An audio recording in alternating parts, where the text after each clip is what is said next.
welcome to MGM MarketAbilities podcast. On this podcast, we help you learn, develop, and launch your business. We provide marketing tips, business tips, and everything in between. So if you're new, thank you for watching. We're glad that you're here. My name is Lucas. I'm by myself today. Sometimes we do interviews. Sometimes we have a group of people all chiming in on a marketing topic or a business topic or something, but today, just me. And today, what we are talking about is emotional safety. Now, why would we be talking about emotional safety on a marketing podcast, or a business podcast? Well, you're about to find out. So, the overarching thing that we're going to talk about is just how can you provide emotional safety to your possible customers, your clients, your audience, kind of just whoever you're attracting at the moment. So, because honestly, people won't buy from you if they don't feel safe buying from you. Okay? Let that sink in for a second. I'll say it again. People won't buy from you if they don't feel safe buying from you. So that's why all these stores and all these places have these 14 or 30-day 4-week return policy, or like even Amazon has on some of their stuff, they have like a year-long return policy. So even if within 365 days, if you didn't like it, you can return it and get all your money back. People want to feel safe. And they will go to great lengths. But here's the thing is you don't really need to offer this crazy refund policy. You don't really need to offer this, money back guarantee, all this. You don't always have to do that, okay? You can actually elicit the emotional safety through every single piece of content that you create. And so we're going to kind of dive into that today because, growing media here, we are all about content. That's our main thing here, especially video content. It is the biggest thing. It will not go away. It's not going away anytime soon. People are watching and viewing and consuming videos now more than ever. So you have to get into the video game, whether you like it or not. You don't necessarily need to be on camera or anything like that, but maybe you should. All right. Step one to, putting emotional safety into your content. I believe people need to be reassured all the time. Okay. I tell my wife I love her every morning and every night. Okay. Because I don't want her to forget it. Now, does she need to be reassured that I love her morning and night? Probably not, but it's just something that I'm going to do because I don't want her to forget. Okay. And so I think we do this a lot unconsciously, right? You need to think about all the things that you kind of reiterate to people. You don't really need to, but you do anyway, just to make sure that they know, make sure that they're reminded. So we need to do this in our content, okay? So how often in your content are you telling people, hey, we can take care of this for you? You don't need to worry. You can relax. Or, hey, if you work with me, I promise that we'll make this happen. That this is, obviously fulfill your promises. Otherwise, you'll lose the integrity factor of your business and people won't trust you anymore. So what you need to do is just provide reassurance, okay? Provide reassurance. That's step one, okay? Now, step two, another way, or, really number two, is to consciously, look and see whether it's your business, whatever your business is, problem is solving, or whatever, maybe you're a business that you're not even solving a problem. You're just like a fun little thing that people buy. How can you provide that factor of like, oh, it feels good to buy from you?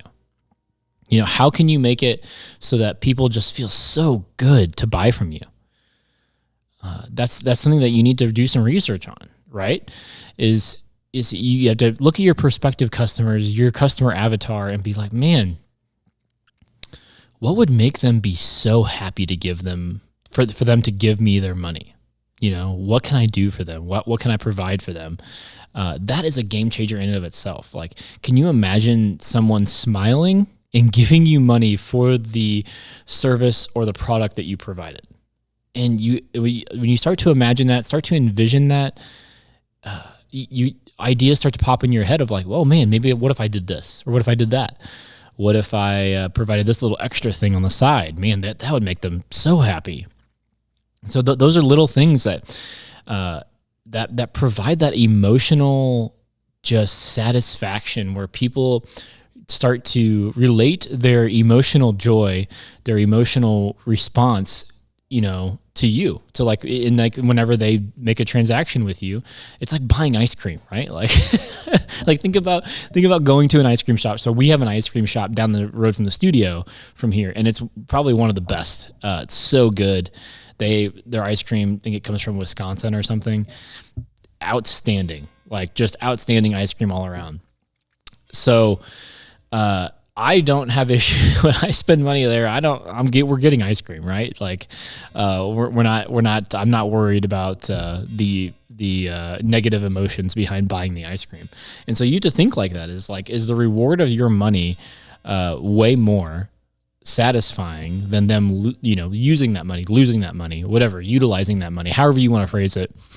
How can you elicit more joy in your transactions? So, yeah. All right. And then we're about to hit the last one. I don't know what it is about wintertime, but I don't drink enough water. So I'm trying to drink more water. I think it's because, you just don't sweat as much. You're not as warm. So anyways, all right.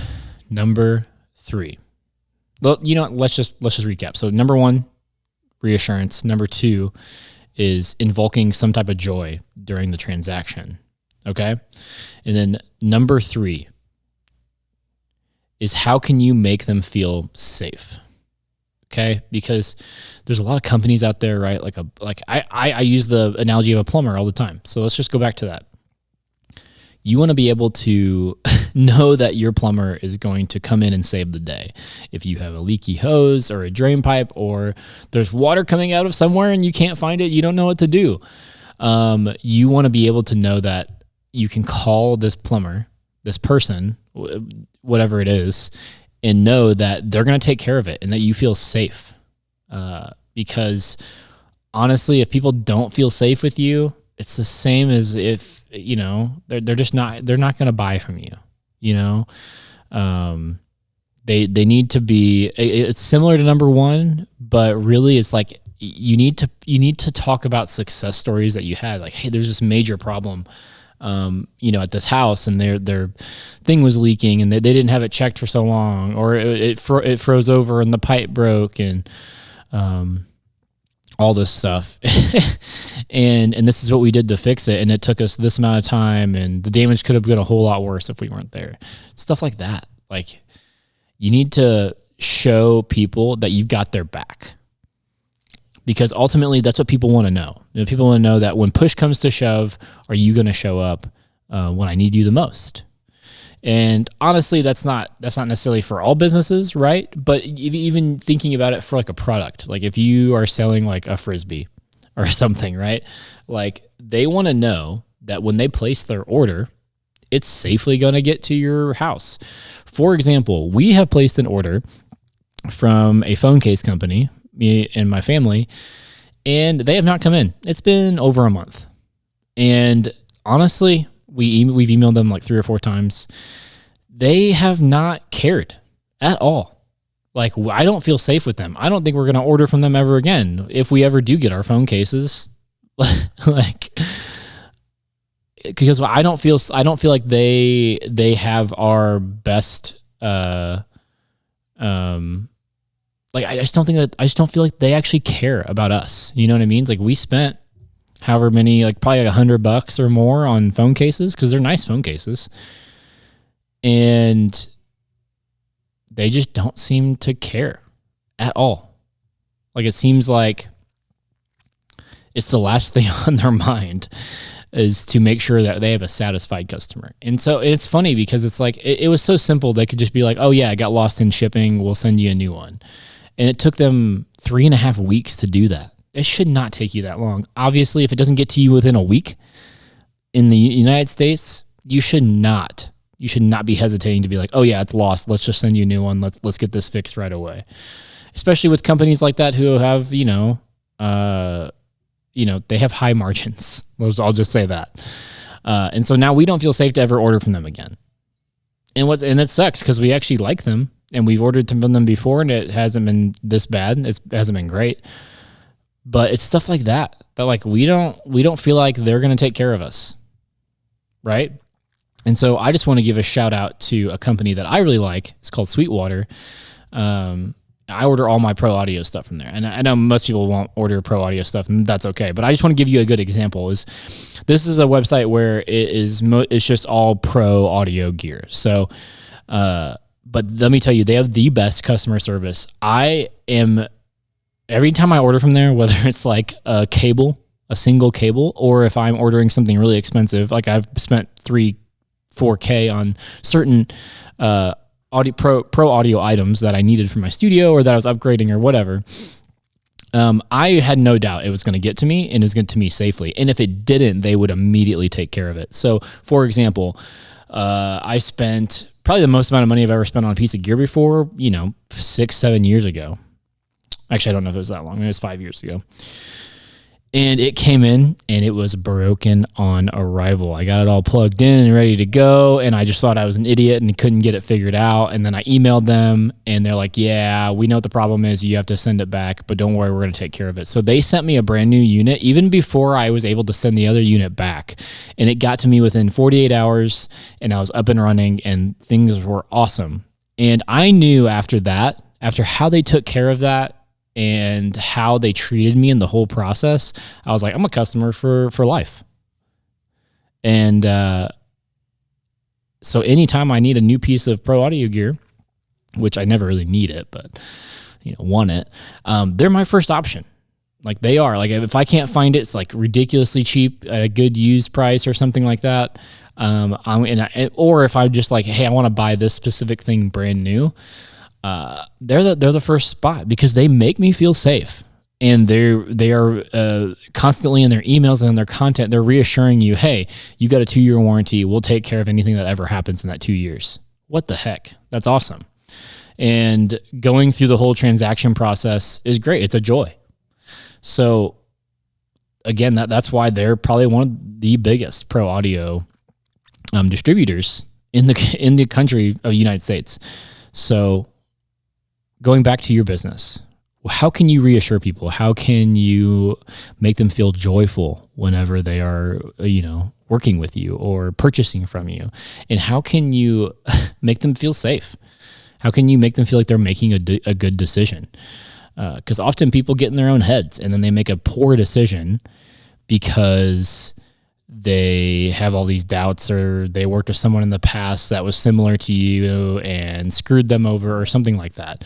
So you have to think about how can you make people feel good about working with you. The emotional side of things is not often thought about and talked about, but it's so important. Like if you can't tap into people's emotions, then you're losing a lot of income, because we're emotional creatures.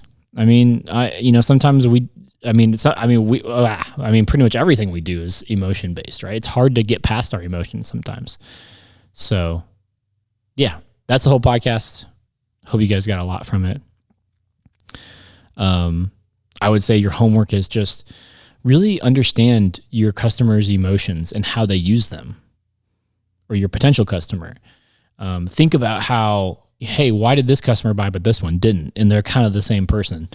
Do that research, man, because it'll be game changing whenever you go to actually do some new content and everything. So anyways, hope you guys enjoyed this. Hope you guys got a lot out of it. If you guys need any help with your marketing, a consultation, or you guys want us to do some video marketing for you, we have a whole team at growingmediamarketing.com. We would love it if you reached out to us. We help anybody on any budget, and appreciate you, and I'll see you next week.